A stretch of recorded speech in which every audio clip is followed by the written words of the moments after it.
Hello, I'm Stephen Baker. I'm an Employment Taxes Director here at BKR, and I'm joined by Anne Eager, who's one of our OMB tax specialists. And we're going to have a conversation today about that very subject, about owner-managed businesses. Now, Anne, owner-managed businesses and directors of those companies, they've always had to manage the distinction between salary and dividends. But from April 2025, the rules have changed and it's become a bit more of a hot topic. Can we chat through that? Sure, yeah. Why is this now a particular issue for owner-managed businesses to be aware of? What's changed in 2025 compared to, say, 2024, 12 months ago?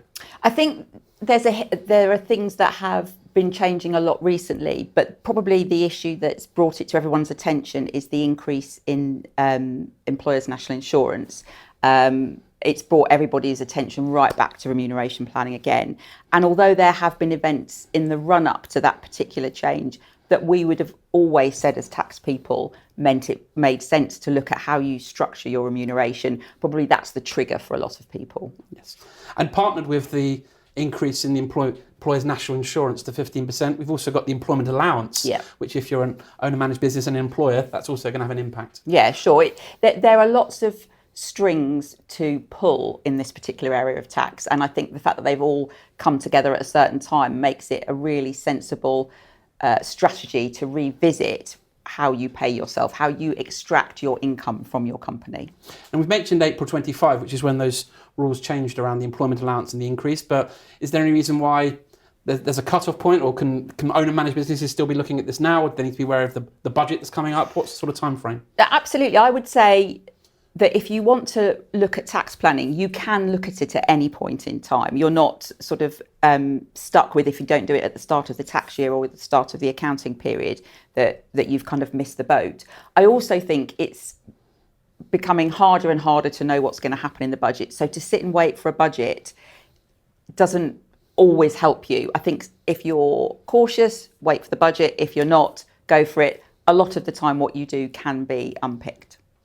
And one of the things we traditionally do with owner-managed businesses is we'll do something such as a salary versus a dividend calculation and try and work out what's the optimised position. Is that something that we'd still look at in 2025 compared to 2024, or have the April changes changed the rules there slightly? No, absolutely. What I would say is, and this is why it's important that people realise we're talking about owner-managed businesses, it's dangerous to look at the tax that the owner pays on the money they take out of a company and ignore the impact that has on the business's tax liability. Because to do the job properly, you look at the person and the business as one. Yes.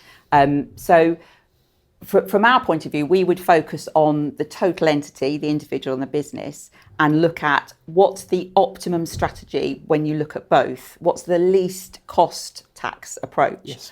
But, and you might be coming on to this, we can't just look at the tax. We need to look at other issues, more qualitative issues, maybe more operational issues, because a complete remuneration planning exercise looks at other things and not just the tax. It shouldn't only be the only driver when you decide how you pay yourself.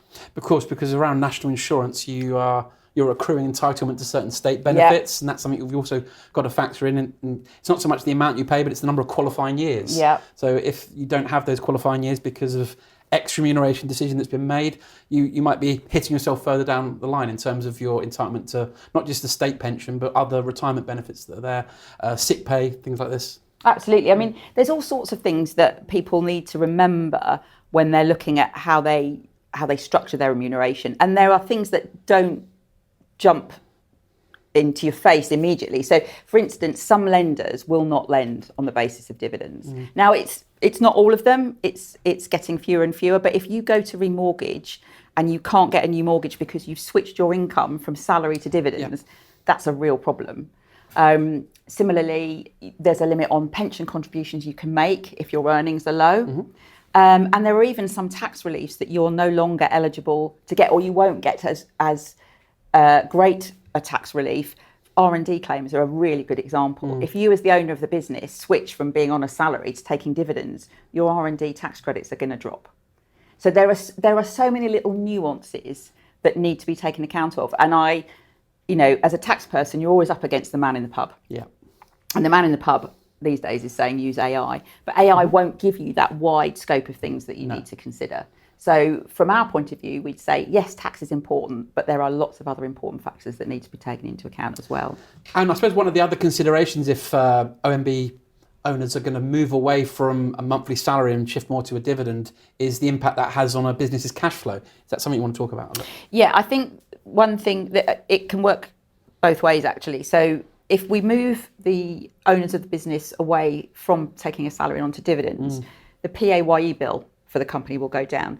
And PAYE is something that has to be paid on a monthly basis, and also is something that the revenue are very quick to chase up. So it's quite a lot of pressure to be under if you're not paying your PAYE on time. So that's a win for the company. From the owner's point of view, they will move away from having all of their tax affairs dealt with, their tax paid by deduction at source. They need to take then responsibility for putting away money that the tax that they will owe on their dividend income, and understanding that from not having to think about it at all, they are going to have to budget somewhat. Now, that's something you can help people with very easily, but it is a bit of a mindset change, and particularly in the first year that people make payments on account, it feels really expensive because you're paying your tax liability and then you're paying 50% towards the next year, and some people that's enough to put them off.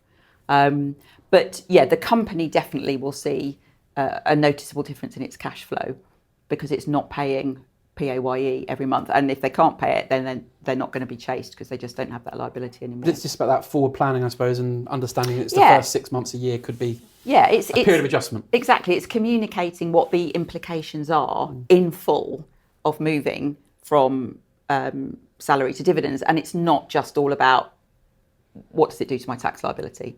I suppose one of the other obvious points from a non-corporation tax specialist, though, is the difference in terms of CT relief between a salary and a dividend. Yeah. Is that something that's worth just touching on briefly? Yes, so dividends aren't tax deductible, whereas a salary or pension contributions, which is another reason pension contributions are seen as very tax efficient. And the nick on the salary, I suppose, as well. And the nick on the salary are all tax deductible. So the company gets a benefit from making those payments.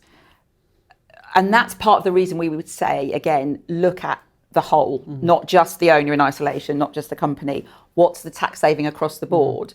Because by taking people off of a salary onto dividends, the company's corporation tax liability will increase. So that looks a bit weird. But what we know on the whole that we're doing is we're reducing the owner's tax liability. And then it's just a case of comparing the two and saying, well, what's the net position? Well, that's been very helpful. Thank you, Anne. It's always good to talk about these things. If you have any further questions or comments or you'd like to get in touch, reach out to me or your normal BKL contact, or indeed Anne. We'll be happy to speak to you.